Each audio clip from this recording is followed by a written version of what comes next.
Welcome to Hood Champion Boxing and Sports. And boxing, you find a way to win or you find a way to lose. Also in boxing, you find a way to take it to the stupid. Please like and subscribe. Consider donating to the channel if you enjoy the content. Boom, look. Hey, man, hey. How in the world are people out here saying that Jermaine Franklin has lost 30 pounds, 35 pounds, right?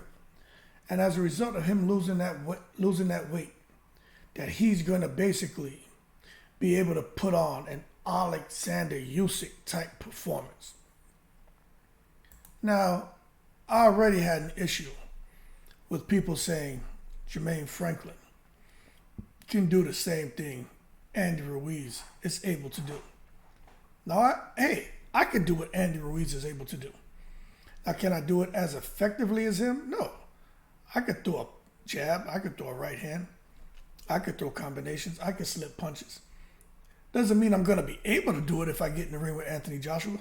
But I can do it against a damn heavy bag. Do you understand?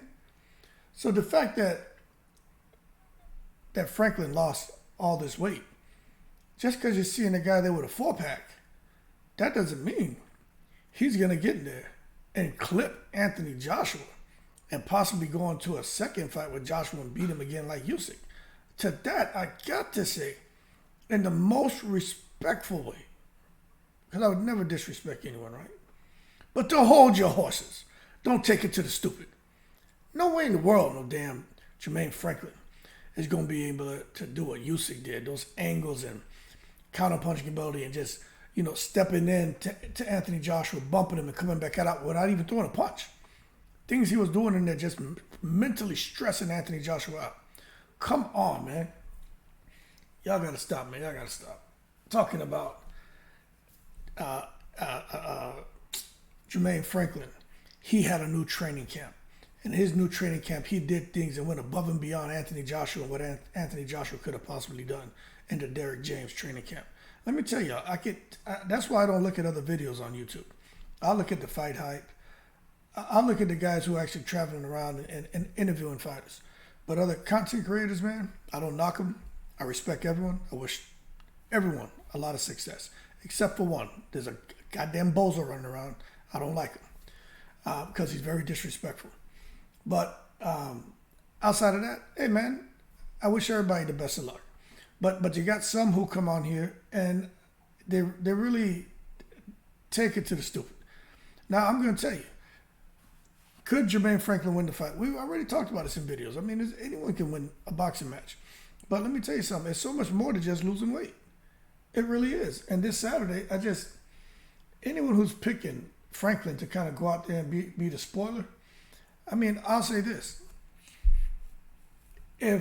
With Joshua coming off of 2 back-to-back defeats, had he remained with Robert Garcia, or if he went back with went back to McCracken, right?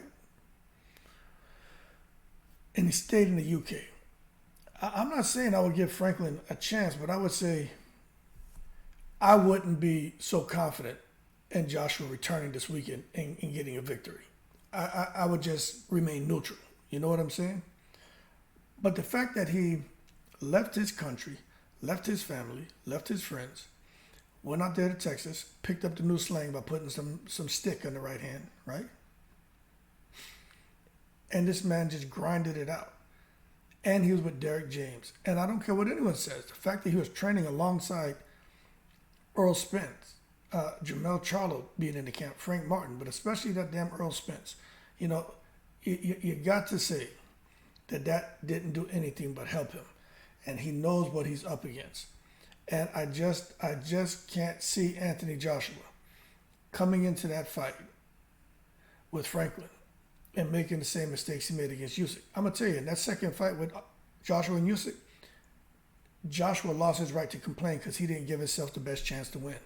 There was a point in that fight, I can't remember which round it was, 8th or 9th round, where he threw a combination and landed a body shot on Usyk. It was so quick and you didn't see it until you watched the replay. And Usyk went into full retreat mode. But when Joshua was kind of, pressure stalking him, he was still looked like he was worried about what may come back at him instead of just, just going all out and mauling him and being the lion that we know that he has been in the past. So I think that that's going to come full circle with the fight with Franklin. One of Joshua's sparring partners went on the record. And this is why I say you can't sit here, man, and talk about Jermaine Franklin's Usyk. Basically, like, come on, man. Different pedigrees, different styles of fighting. You just stop it. But Joshua's training partner said, and training partners always come out, they're not going to say anything bad about who they went out there and got paid to help improve. But it did say something that got my attention how, and again, you got to take it with a grain of salt, right? That Anthony Joshua, it was much more difficult for him to spar with him this time around, and that Anthony Joshua was pacing himself better, but he said it was just all around a very difficult time sparring. It was very difficult sparring. That's what he said. But Joshua's pacing himself. He knows when they explode. He didn't get tired, and I guess they put in a lot of rounds. Now I'm gonna tell you right now, I tend to believe there's some truth to that because if you look at Jermaine Charlo, Frank Martin, and Earl Spence, there's definitely a method to Derek James' madness that is highly effective. A unified champion in the welterweight division, an undisputed champion up at 154, and the guy running around at 135, Frank Martin, he's on his way if he gets the opportunity. Right? There's a very good chance of him picking up a title, becoming undisputed, but I don't think anybody's going to want to fight that guy, to be honest with you. He's got it. But we'll see if he gets the opportunity. But as far as Joshua and Franklin, I mean, people can say what they want about Franklin going to be able to pull off a Usyk and fight like Usyk and give Joshua his third consecutive defeat. Now, again, to that, you know what I say, hold your horses, let's not take it to the stupid. But I'll tell you right now, man, when it comes to Anthony Joshua and it comes to the odds, look, man, the method of victory to win outright, he's a negative 1,200. Franklin's a plus 660. For Anthony Joshua to win by KO, he's a negative 380. Jermaine Franklin is 1,500. So, you bet some money on Franklin, you can get paid. For Anthony Joshua to win by points or decisions, a plus 550. Franklin's a plus 100. And for Joshua to win by a draw, is a plus 2,600. Franklin's a plus 2,600. Now, if you ask me what's going to happen, I already said I'm going to remain consistent with this. I think Joshua gets him out of there within 2 rounds. I don't mind being wrong. We're just having a conversation. You guys are going to have your opinions. Hey, leave it in the comments. But I'm telling you right now, I just don't see it. People are forgetting that Franklin's coming off of a loss too. Okay? And I'm going to tell you, I think Joshua looked better in his loss than Franklin looked better in his loss. Look at the opponents they were against. Look at what the opponents brought to the ring. So let's frame this correctly. All right? Let's stop the bandwagonism right now. Franklin lost to Dillian White. And I get it. He's in better shape now. He was coming off of being inactive and it's a bit more active training. So we should get a different Franklin in the ring. I get it. But the same thing with Anthony Joshua, man. We got a different animal. He was coming off of almost a year of inactivity himself. You understand? New trainer. Self-doubt. The trainer in that whole camp didn't help him because they were bumping heads. Robert Garcia has an iron-fisted way of doing things. It's not really personal, and I do think for Anthony Joshua, there's a huge cultural difference between him and Robert Garcia. And I'm not just talking about UK versus America. I'm also talking about Robert Garcia and the way he's used to training and dealing with his fighters and being Hispanic and the Mexican style. You know what I'm saying? And he's a great trainer. But I do think for Anthony Joshua coming to the States and being with Derek James and being around some guys where, okay, I'm from the UK, you're American. But remember, Anthony Joshua is Nigerian.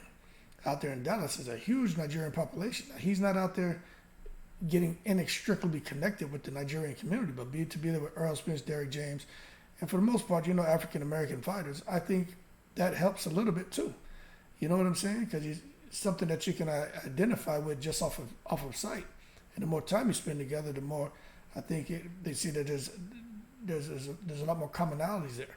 And I'm going to tell you, that matters. You know what I'm saying? It does. It does.